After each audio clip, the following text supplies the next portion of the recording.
Hello students, this is Rishabh Sharma और आज हम लोग डिस्कस करेंगे questions related to capacitor.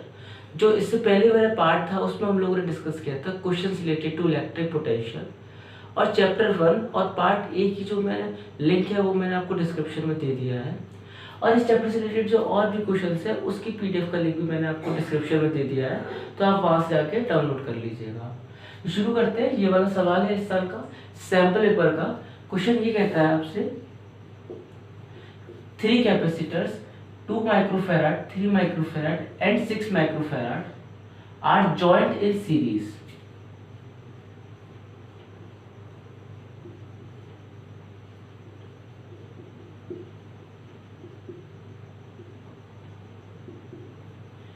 The equivalent capacitance is, इस सवाल का कॉम्बिनेशन ऑफ कैपेसिटेंस से रिलेटेड। इसमें आपसे सिंपल ये पूछा था कि इक्विवेलेंट कैपेसिटेंस यानी टोटल कैपेसिटेंस कितना होगा अगर ये 3 कैपेसिटर हम लोग सीरीज में लगा देंगे। तो हमारा की पॉइंट यहाँ पे बनता है, सीरीज में जब हम लोग कैपेसिटेंस लगाते हैं तो उसका इक्विवेलेंट कैपेसिटेंस निकालने का फॉर्मूला सिंपल 1/C इक्विवेलेंट होता है 1/C1 plus 1/C2 plus 1/C3। इसको सॉल्व कर लेते हैं।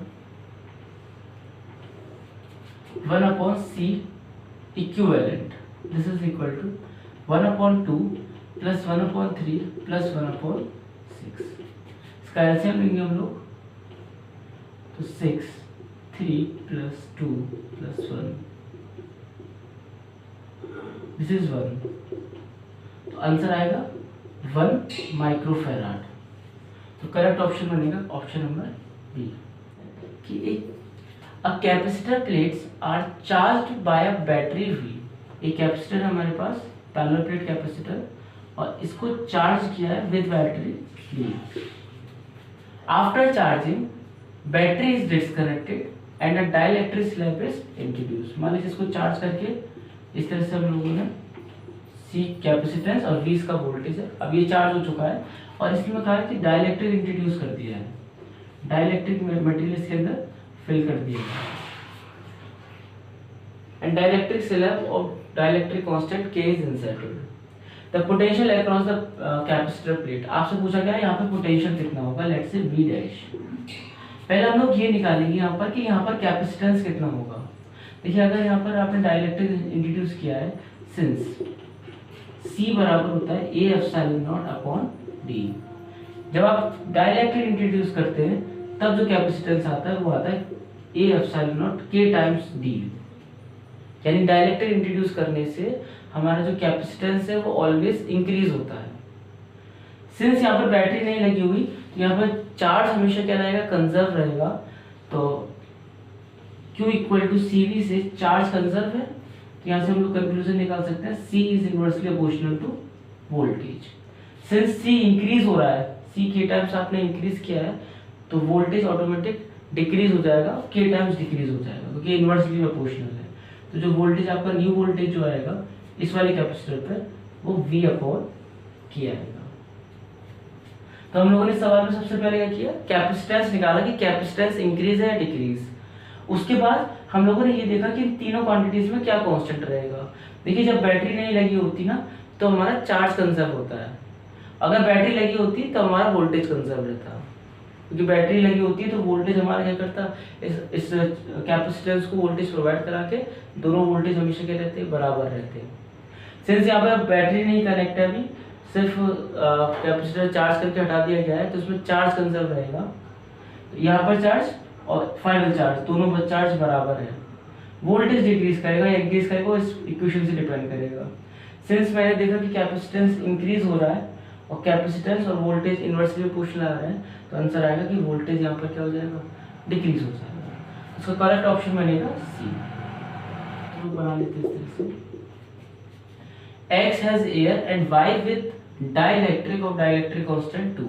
तो दो कैपेसिटर्स हैं इस तरह से, दोनों का एरिया सेम है, सेपरेशन सेम है। एक में डाइलेक्ट्रिक फिल है और एक में एयर फिल। मान लीजिए X है और ये Y, और यहाँ पर इसने एयर फिल किया यानी इसी कैपेसिटेंस होगी A epsilon not upon D।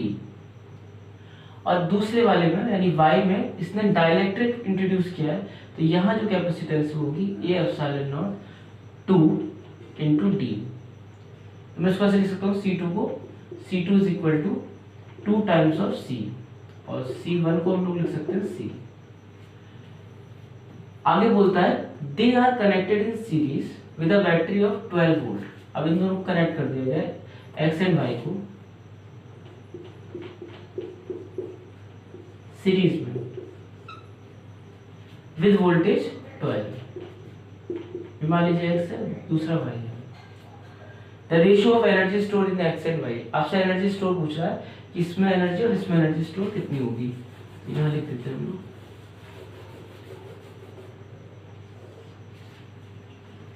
देखिए दोनों सीरीज में लगाए हैं इस वक्त, तो सीरीज में हमारा चार्ज सेम रहता है कैपेसिटर के अक्रॉस, तो जितना चार्ज यहाँ होगा उतना ही चार्ज इस वाले पर भी होगा। तो हम लोग एनर्जी निकालते हैं x upon energy of y। Capacitance में एनर्जी का फॉर्मूला होता है हाफ क्यू स्क्वायर अपॉन सी।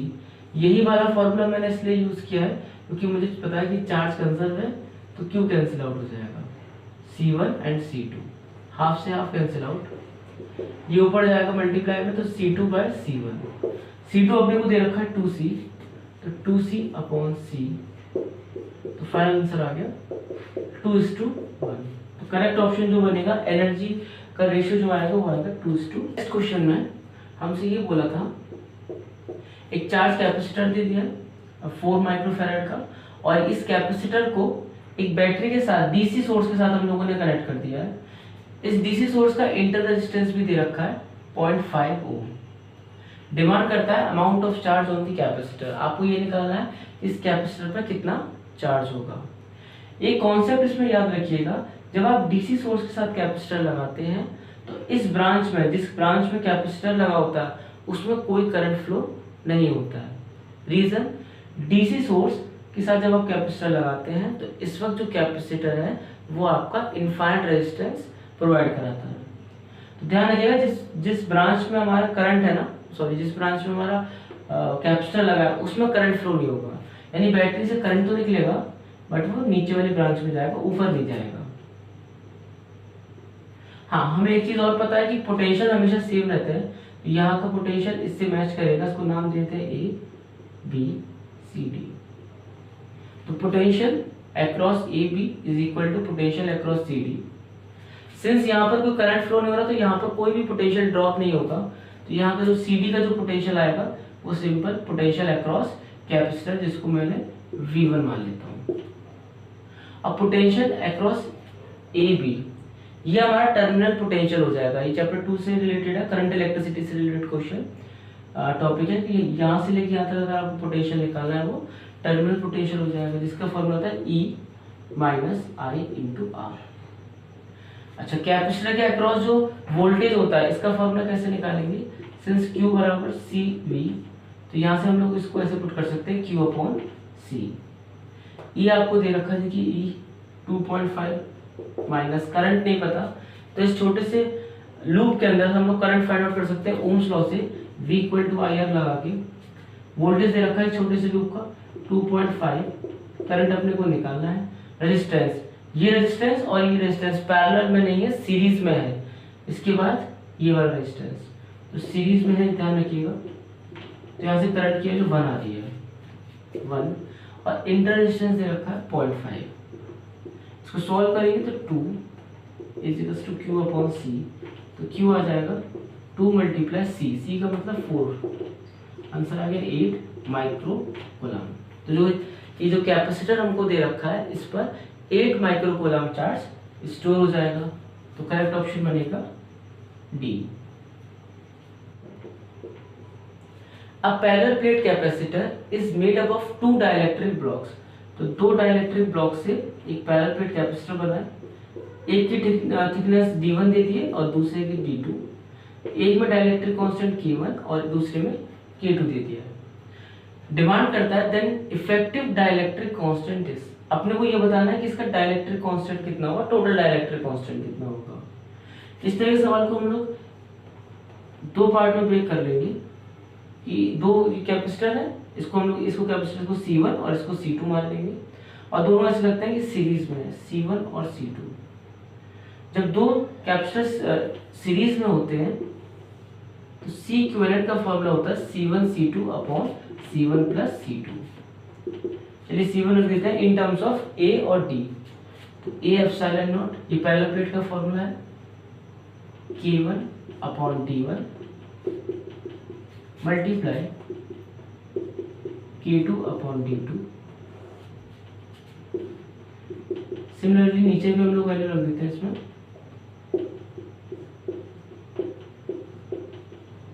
उसने बताया क्योंकि यहाँ पे लिख दिया था पैरेलल प्लेट कैपेसिटर, तो हम लोग पैरेलल प्लेट कैपेसिटर का फॉर्मूला लगा रहे हैं, और वैसे भी हमारे सिलेबस में पैरेलल प्लेट कैपेसिटर ही है।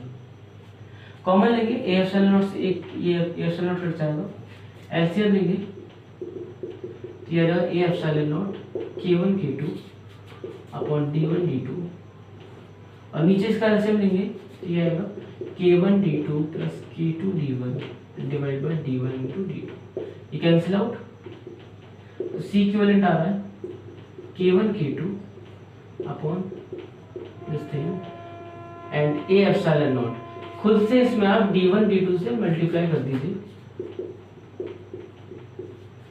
अब गौर करिएगा, ये जो सी इक्विवेलेंट लिखा हुआ है आपको कुछ इस तरह से फॉर्मूला होता है कि यहाँ पर डाइलेक्ट्रिक लगाते हैं, a epsilon not standard formula capacitance का, a epsilon not upon d होता है के टाइम्स।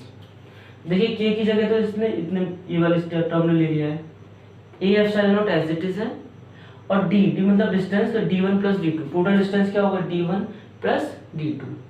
यानी कि जो आपका ये जो एक्स्ट्रा टर्म जो लिखा हुआ है वो हमारा के की तरफ वर्क कर रहा है। तो जो इफेक्टिव डाइलेक्ट्रिक कांस्टेंट आएगा वो जो ये वाली वैल्यू आई है K1 K2 D1 plus D2 divide by K1 D2 plus K2 D1। तो हमारा फाइनल आंसर ये होगा इस क्वेश्चन में। तो इफेक्टिव डाइलेक्ट्रिक आएगा वो आएगा K1 K2 D1 plus D2 divided by K1 D2 plus K2 D1। ये हमारा फाइनल आंसर हो गया।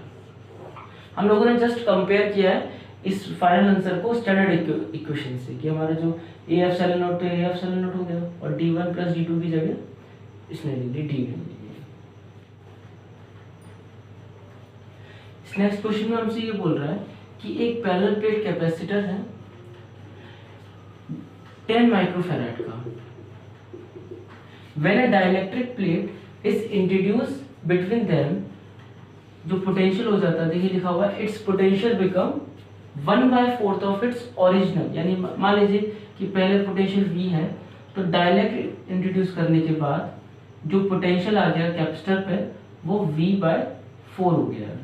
नो डाउट डाइलेक्ट्रिक आपने फिल किया तो कैपेसिटेंस भी चेंज हो जाएगा, क्योंकि कैपेसिटेंस डिपेंड करता है मीडियम के इनसाइड मीडियम पर भी। तो ये हमारा एयर फील्डेड है, और जब आप डाइलेक्ट्रिक फील्ड करते हैं तो क्या आ जाता है यहाँ पर।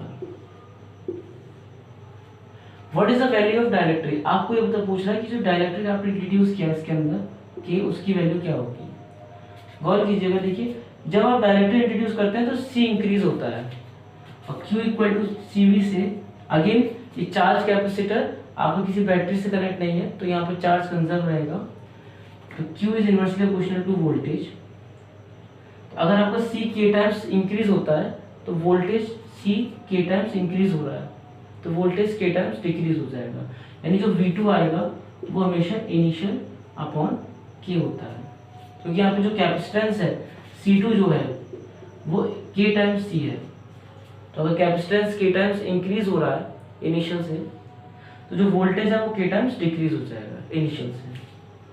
अब आपको देखिए V2 की वैल्यू दे रखी है V/4, तो V2 की जगह लगा दीजिए V/4, this is V/K, V से V कैंसिल आउट, तो K की वैल्यू आ गई 4। इक्वेशन देखिए फर्स्ट वाला भी इसी तरह से था, दोनों क्वेश्चन में सिमिलरिटी है। उसमें डाइलेक्ट्रिक कांस्टेंट दे रखा था, इसमें डाइलेक्ट्रिक कांस्टेंट पूछा गया है। कॉन्सेप्ट सेम रहेगा कि जब आप में बैटरी कनेक्ट नहीं है, चार्ज कैपेसिटर है दो, तो इस केस में जो चार्ज रहता है कैपेसिटर के अक्रॉस वो कंजर्व रहता है। तो अगर कैपेसिटेंस इंक्रीज हो रही है कैपेसिटर की, तो जो वोल्टेज होगा वो ऑटोमेटिक डिक्रीज हो जाएगा, क्योंकि इनवर्सली प्रोपोर्शनल आ रहे हैं दोनों। फिर मैंने कंपेयर करके इसको सिंपल K की वैल्यू 4 निकाल दी है। ये क्वेश्चन बेस्ड है कॉम्बिनेशन पर। सवाल में ये कह दिया था कि 4 capacitor each of 2 microfarad are connected as shown in figure. देखिए फिगर में गौर कीजिएगा, यहाँ पर एक एक्स्ट्रा वायर और लगा दिया गया है। तो देखो एक्स्ट्रा वायर वाले क्वेश्चन किस तरह सॉल्व करते हैं हम लोग। सबसे पहला काम है नेमिंग कर लीजिए आप इसमें।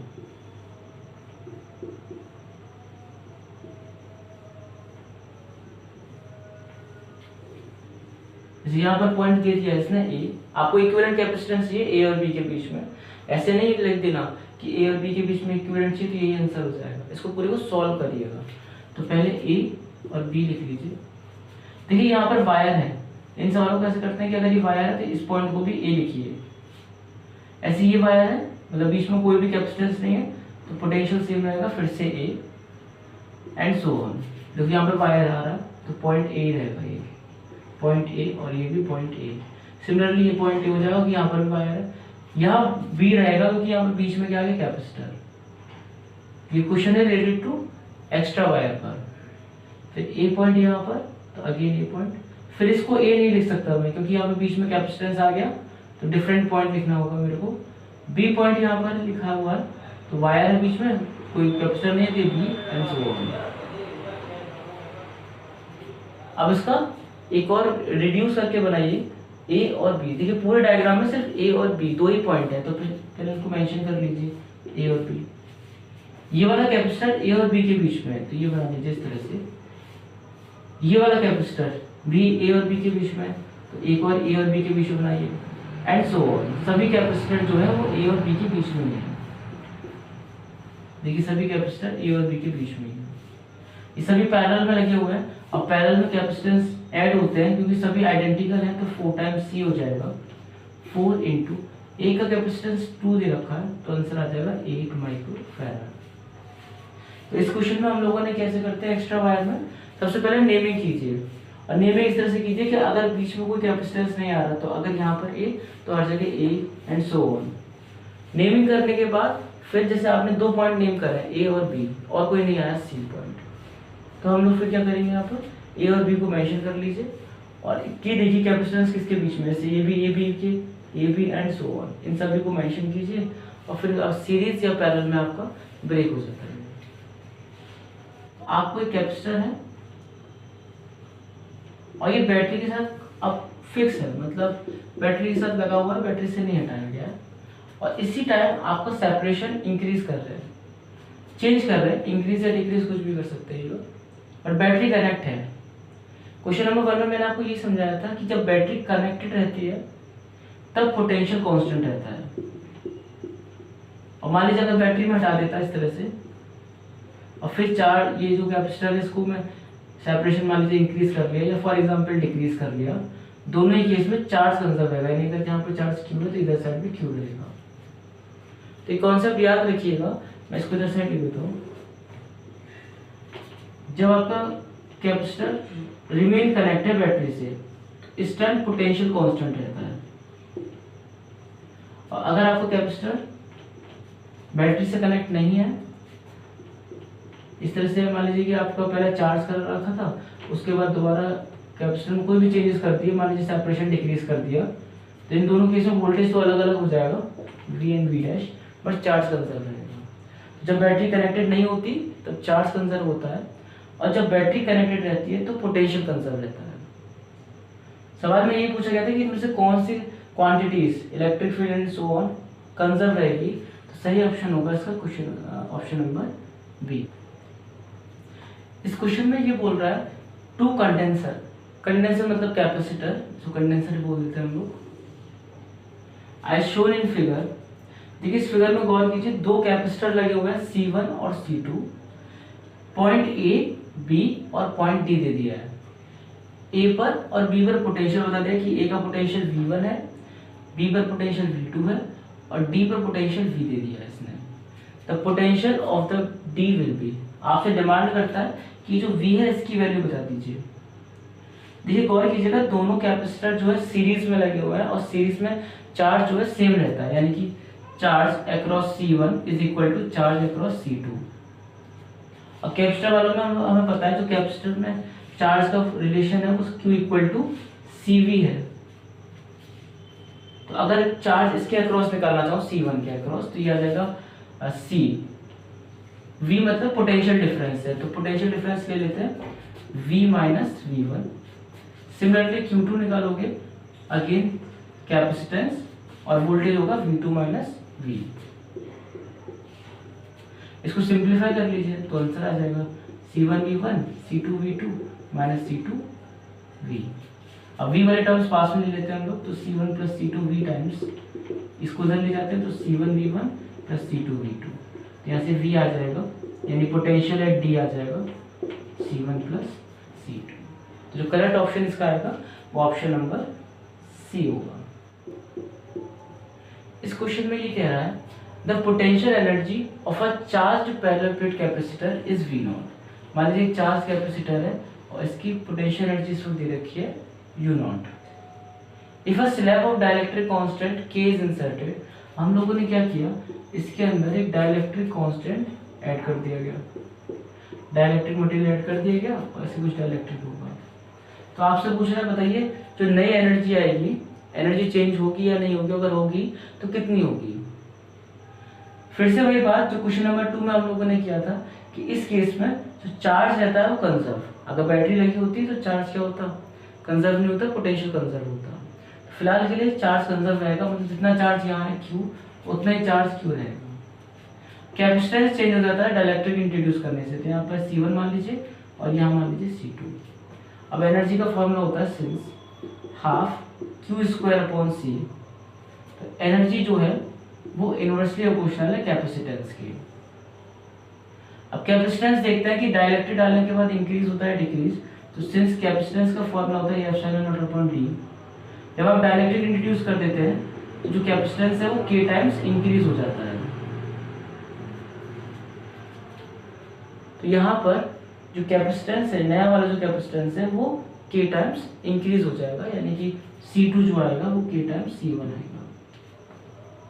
इस कंक्लूजन से मैं यहाँ पर पहुंचा कि जो अगर आप डाइलेक्ट्रिक इंट्रोड्यूस करते हैं तो इस केस में कैपेसिटेंस इंक्रीज होता है, K टाइम्स हो जाता है। अब देखिए यहाँ पर अगर K टाइम्स कैपेसिटेंस इंक्रीज होगा, कैपेसिटेंस इंक्रीज होगा तो ऑब्वियसली एनर्जी क्या हो जाएगी, डिक्रीज, क्योंकि दोनों क्या है इनवर्सली प्रोपोर्शनल। तो कैपेसिटेंस अगर K टाइम्स इंक्रीज होगा तो एनर्जी K टाइम्स डिक्रीज हो जाएगी। तो जो करेक्ट ऑप्शन इसका बनेगा U not upon K। Work done in placing a charge of this on a condenser of capacity this. यानी सिंपल आपसे पूछा है कि अगर कोई कैपेसिटर पर हम लोग इतना चार्ज इंट्रोड्यूस कर दें 8 × 10⁻18 और इसी कैपेसिटेंस 100 माइक्रोफैराड है, तो बताइए कितना वर्क डन होगा। वर्क डन मतलब एनर्जी पूछ रहा है आपसे, तो half Q square upon C लगा दीजिए डायरेक्ट। हाफ Q की वैल्यू आपको दे रखी है, इसका स्क्वायर करेंगे तो 64 और इसका स्क्वायर करेंगे तो 36 और माइक्रो के लिए हम लोग 10⁻⁻6। इसको सॉल्व कर लीजिए, आंसर आएगा तो ये हो जाएगा 32 × 10⁻32। तो करेक्ट ऑप्शन जो आएगा वो C आ जाएगा। इस नेक्स्ट क्वेश्चन में हमसे ये पूछ रहा है इन द शोन फिगर, आपको ये फिगर दे रखा है, देखिए गौर कीजिएगा। इफेक्टिव कैपेसिटेंस पूछा है, इंटरवल कैपेसिटेंस पूछा आपसे और सभी कैपेसिटेंस बराबर है, each has capacitance is C, यानी सभी की वैल्यू C दे रखी है। इस तरह के सवालों में सबसे पहले ये चेक किया करो कि किसके अक्रॉस आपको कैपेसिटेंस पूछा है। जैसे कि इसमें पूछा A और B, तो एक इमेजिनरी बैटरी पहले ड्रॉ कर लिया करो। ये इमेजिनरी बैटरी एक्चुअली हमें गाइड करेगी पूरे क्वेश्चन में। तो A और B से एक इमेजिनरी बैटरी ड्रॉ कर लीजिए इस तरह से। यहाँ कैपेसिटर्स लगे तो इधर से कैपेसिटर इंट्रोड्यूस कर दीजिए। इसको थोड़ा सिंप्लीफाई कर लेते हैं हम लोग, इसको सीधा बना लेते हैं डायग्राम को। तो ये कुछ ऐसा दिखता है, दो कैपेसिटर इस तरह से लगे हैं और दो नीचे लगे हैं और यहाँ हमारी इमेजिनरी बैटरी है A और B। अभी देखिए ये दोनों सीरीज में है और ये दोनों भी सीरीज में है। अगर दोनों आइडेंटिकल होते हैं सीरीज में इक्विवेलेंट निकालने का फॉर्मूला ये होता है आइडेंटिकल के लिए C/N। तो अगर ये भी C और ये भी C, तो जो उसका इक्विवेलेंट आएगा ऊपर वाले का वो आएगा C/2। ये नो डाउट C था तो इसको ऐसे लिख देते हैं C, और फिर से ये दोनों सीरीज में है तो इसका भी इक्विवेलेंट आएगा C/2। अब ये तीनों पैरेलल में और पैरेलल में ऐड हो जाते हैं हमारे कैपेसिटेंस। जब इनको ऐड करेंगे तो C plus C/2 plus C/2, answer आएगा 2C। जो करेक्ट ऑप्शन बनेगा इसका वो 2C। तो इस क्वेश्चन में ध्यान रखिएगा, अगर ए बी के अक्रॉस का कैपेसिटेंस चाहिए तो पहले एक इमेजिनरी बैटरी ड्रॉ कर दीजिए और फिर इस इमेजिनरी बैटरी को देखकर फिर देखिए डिसाइड कीजिए कौन सीरीज कौन पैरेलल। कुछ बच्चे गलती क्या करते हैं, यहाँ से सॉल्व करने लग जाते हैं वो, कि वो सोचते हैं इसको पहले पैरेलल में कर देते हैं और फिर इसको सॉल्व कर देते हैं, तो वो गलत हो जाएगा आपका। सही तरीका ये है कि पहले आप बैटरी बनाइए उसके बाद सॉल्व कीजिए इसको। इस क्वेश्चन में आपसे ये कह रहा है the energy store in the capacitor C2। अपने को ये निकालना है कि C2 में कितनी एनर्जी स्टोर है। ए का पोटेंशियल आपको दे रखा है 90 और ये जो सिंबल बनाया है इसका मतलब होता है यहाँ पर आपने किया अर्थिंग। C2 पे बात चाह रहा है यहाँ पर एनर्जी कितनी स्टोर होगी। अब देखिए अगर एनर्जी निकालनी है तो कैसे भी करके यहाँ तो वोल्टेज आ जाए या चार्ज आ जाए इसके अक्रॉस, क्योंकि एनर्जी का फॉर्मूला होता है हाफ Q²/C या हाफ CV²। ये तीनों कैपेसिटर सीरीज में लगे हैं। अगर मैं कैसे भी करके चार्ज निकाल लूँ, क्योंकि चार्ज तो सेम रहता है सीरीज में, तो अगर कैसे भी करके चार्ज आता है इस डायग्राम में कितना है तो उससे फायदा ये मिलेगा कि यहाँ पर C2 रख दूंगा, चार्ज रख दूंगा, आंसर आ जाएगा। तो हमारा जो मेन मोटिव रहेगा इस सवाल में कैसे भी करके टोटल चार्ज निकाल लेते हैं हम लोग, क्योंकि टोटल चार्ज तो सब पर क्या रहेगा सेम, सभी के सभी सीरीज में है। तो इस सवाल को इस तरह सॉल्व कर लेते हैं कि तीनों कैपेसिटर पैरेलल में है, सॉरी सीरीज में है, C1 C2 C3। तो उसका C इक्विवेलेंट निकाल लेते हैं 1/C1 plus 1/C2 and 1/C3। ये हो जाएगा 1/2 3 एंड 15 है, तो इसको ऐसे लिख लीजिए। एलसीएम ले लेंगे 1/20 30 और 15। इसका एलसीएम हो जाएगा 60, this is 3 and plus 2 and 4। तो C इक्विवेलेंट आ जाएगा 60/9 माइक्रोफैराड। अब देखिए वोल्टेज कैसे निकालें, तो यहाँ पर 90 है, यहाँ पर 0 है, तो जो पोटेंशियल डिफरेंस आएगा यहाँ से लेके यहाँ तक, मतलब इस पूरे अरेंजमेंट का जो पोटेंशियल डिफरेंस आएगा वो आएगा सिंपल 90। अब पोटेंशियल डिफरेंस पता है और कैपेसिटेंस पता है, तो चार्ज आ जाएगा Q बराबर CV होता है, तो 60/9 × 90 ये माइक्रो कूलम में चार्ज आएगा। तो ये 90 से ये 10, तो Q आ जाएगा 60 माइक्रो कूलम।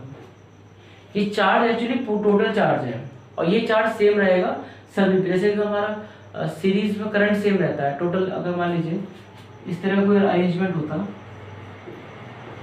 और बैटरी से करंट निकलता I, तो वही करंट इस पे जाता है, वही करंट इसमें जाता, करंट क्या रहता है सेम रहता है। इसी तरह से यहाँ पर भी ऐसे होता है कैपेसिटर केस में कि अगर मान लीजिए दो कैपेसिटर मैंने इस तरह से लगा दिए बैटरी से, और यहाँ मान लीजिए चार्ज अगर टोटल चार्ज सर्किट में Q है तो इस पर भी चार्ज Q जाएगा और इस पर भी चार्ज Q ही जाता है, चार्ज सेम रहता है दोनों पर। यानी जो चार्ज मेरे पास निकल के आया है 600, वो 600 इसके पास भी और इसके पास भी होगा। यानी जो C2 है उसके पास जो चार्ज होगा वो 600 होगा। यहाँ एनर्जी आ जाएगी हाफ, ये वाला फॉर्मूला यूज कर लें, इसको ये हटा देते हैं, Q² यानी इसका स्क्वायर, तो ये हो जाएगा 3600 माइक्रो के लिए 10⁻⁻12 हो जाएगा स्क्वायर करके। और कैपेसिटेंस तो C2 की वैल्यू दे रखी है 30 × माइक्रो के लिए 10। इसको सॉल्व करेंगे तो ये आंसर आ जाएगा 18/3 × 10⁻, ये मैच कर रहा है 6, यानी कि इससे -3 से। करेक्ट ऑप्शन आ रहा है ए। तो इस पूरे सवाल में जो लॉजिक था वो आपने बस ये निकालना था कि चार्ज कितना होगा। एक बार चार्ज आ गया टोटल चार्ज, तो सभी में चार्ज सेम रहेगा, चार्ज कर दीजिए और डायरेक्ट ये फॉर्मूला लगा दीजिए। इस नेक्स्ट क्वेश्चन में हमसे ये बोला गया है, एक ग्राफ दे दिया Q वर्सेस V और दो कैपेसिटर के बीच में दिया है कैपेसिटर L और K, और आपसे कहता है इनमें से कौन सा ऐसा कैपेसिटर होगा जिसके पास एनर्जी ज्यादा स्टोर होगी। इस तरह के सवाल का ग्राफ देखकर हम लोग कैसे एनर्जी पता करेंगे। देखिए एक फॉर्मूला है हाफ QV मतलब मल्टीप्लाई हो रहा है यहाँ पर, इसको मैं ऐसे लिख सकता हूँ कि जो एनर्जी है ना वो डायरेक्टली क्वेश्चन है एरिया अंडर QV ग्राफ। जितना ज़्यादा आपका एरिया होगा ना क्यूबिक ग्राफ का, उतनी ज़्यादा एनर्जी स्टोर होती है। जैसे इसमें देखिए, अगर आप एल वाले का बनाएं तो एल वाला ज़्यादा एरिया कंटेन करता है, और जो के वाला है वो कम एरिया कंटेन करता है। तो एल वाले का जो है ना एरिया ज़्यादा आ रहा है, तो जो एनर्जी स्टोर होगी एल में वो ज़्यादा होगी। तो आंसर जो आएगा कि इनमें से कौन सा एनर्जी ज़्यादा स्टोर करेगा, तो आंसर आएगा